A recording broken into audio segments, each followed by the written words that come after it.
դու ունես 3 միլիոն բնակչություն, որը ի դեպ չի աճում,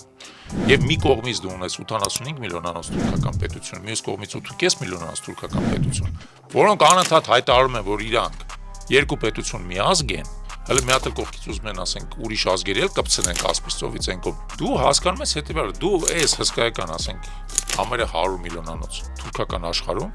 միացած փուճուր սեպ է 3 միլիոնանոց։ Ու դու պետք է մտածես այդ սեպը ո՞նց ես պահում։ Եվ անկախ նրանից թե դու հարաբերություն հետ ո՞նց ես կառուցում այդ թուրքական աշխարհի հետ, դու գնում ես այն ճանապարհով, որը գործող իշխանությունն է առաջարկում, որ ասում է այ գնանք իրանց հետ հաշտվենք, թե գնում ես այն ճանապարհով, որ մենք ենք առաջարկում, ասում ենք չէ, հաշտությունը հնարավոր է միայն ուժի դիրքերից, հա, դու միևնույնն է, երկու դեպքում էլ պետք է մտածես ուժի մասին, որովհետև եթե դու այդ ուժը չունես, քո հետ ոչ մեկ չի հաշտվելու, քեզ ուղղակի կուլ են տալու, գնան առաջ, ոնց որ պատմության մեջ շատերին են կուլ տվել։